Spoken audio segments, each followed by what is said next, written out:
So can you make glassine bags out of tissue paper? We're going to have a go. Let's DIY, guys. And the first one we're going to do is my good old favourite, the tissue paper from dressmaking. This is very easy to get hold of. Well, it is in the UK. I hope that you can get hold of it. I've got my new mat, because I saw Caroline on the hillside had one and she was using it for all sorts. So I thought, oh, I'm going to get one of them. So we'll see if I can get this on. All I'm using is some PVA, which has been watered down. So it's half water, half glue. And I've got a lot of wrinkles already, which is typical, but there you go. So we need to let this dry. So it's going to be a very stop and start video for me, but for you, it's going to be quite flow. So we'll let this one dry, come back, flip it over, paint the other side, and we'll see how that dries. I do have quite a variety, because this is, I believe, from shoes. So I may try and do some of this as well at the same time. Let's just cut some small. I'm only going to make little glassine bag pockets, so I don't really need huge pieces. Let's do that one. So I'm just going to do the same.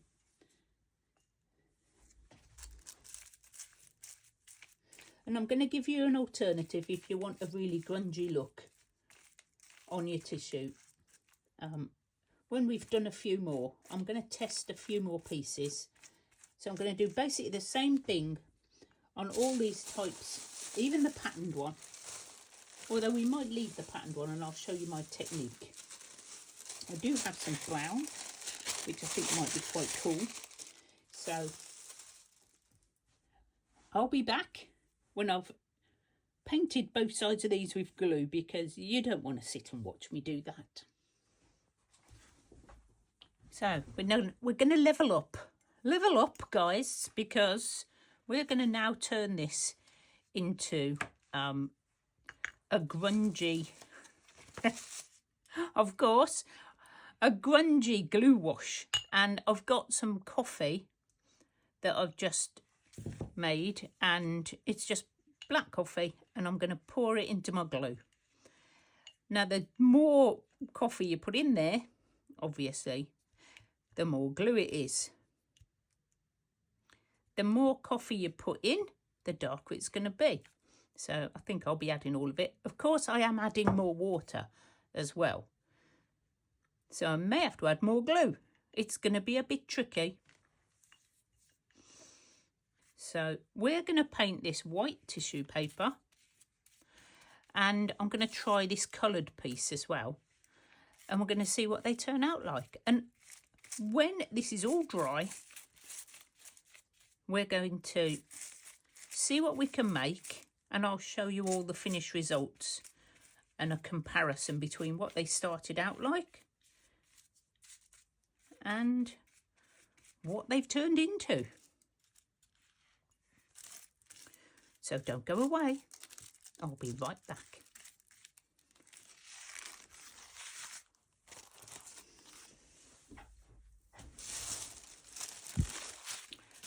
I am so excited to show you the results. I'm super happy. They've took a while to dry, like hours, but I think it's worth it. And I think it's probably because it's so cold in my house. Right, so this is the plain white. Let me just move those out the way a minute. And this is the just plain white, very, very thin tissue.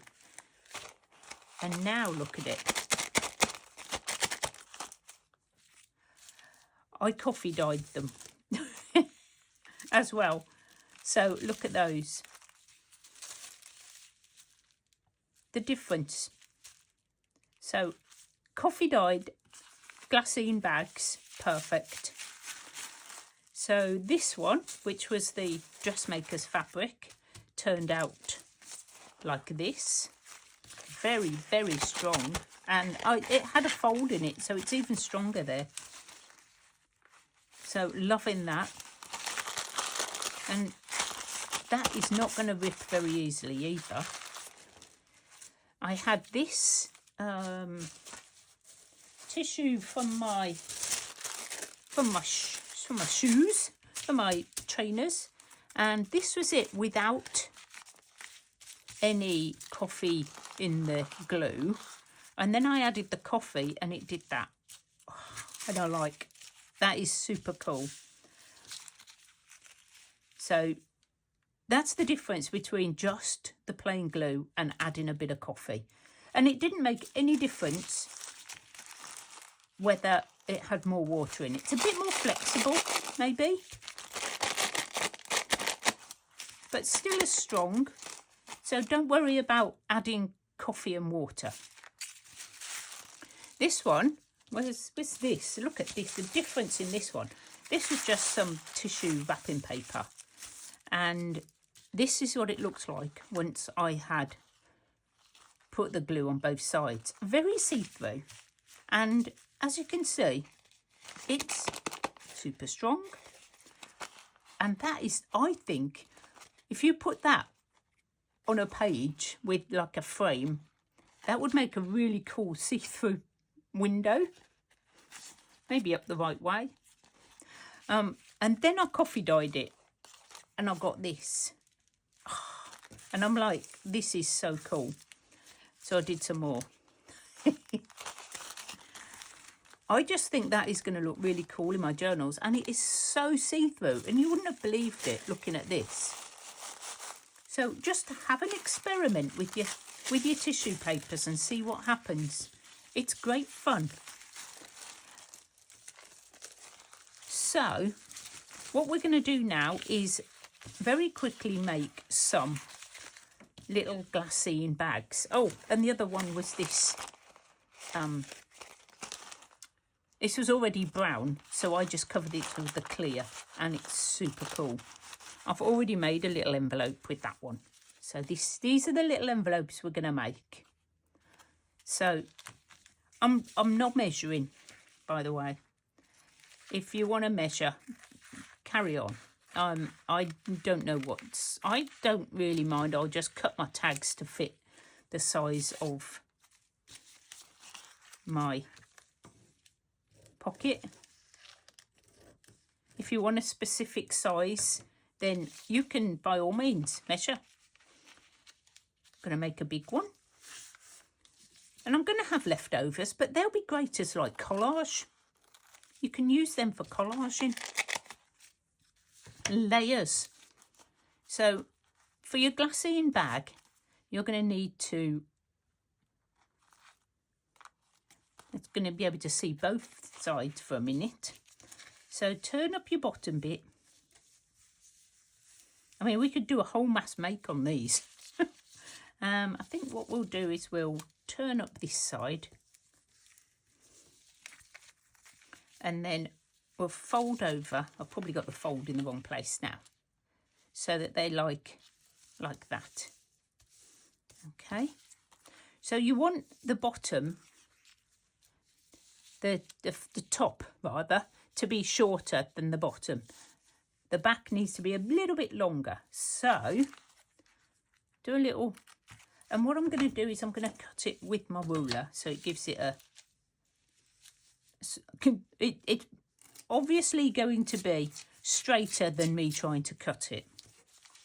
And then this bit that's left, you can, I think the best way to do it is to just fold it like that and do like a curve, just like that.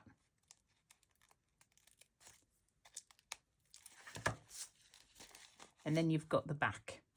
You will have to cut out, I think, this little triangle here that sticks up. Whoop. And then just grab your glue stick. You don't need anything more than glue stick. It's still only tissue. And it's already got loads of glue on it. So, and you just fold them up. Like that. then you've got your very own Glassine bag. So I just wanted to show you them finished, and there they are. Lots of free ephemera to go in your journals. You can even stitch round them. You've got a sewing machine. How cool is that? It's actually strong enough to stitch. I have decorated a few so you can sort of see how they look decorated. Obviously be careful when you are using glue, because you don't want to stick them together. But these ones are hopefully not stuck. So these are a few that I've already decorated up, just to give you a few examples. Stitched, not stitched, and ready to go in your journals, or just make a batch and have a stash ready so you can decorate it when you get to your journal and you know what you're going to put on it. Thank you so much for joining me, guys. One of these will be going in my ideas book, and next week we will be starting that. So these will be the first thing that go into the ideas book. I look forward to seeing you again next week. Bye, guys.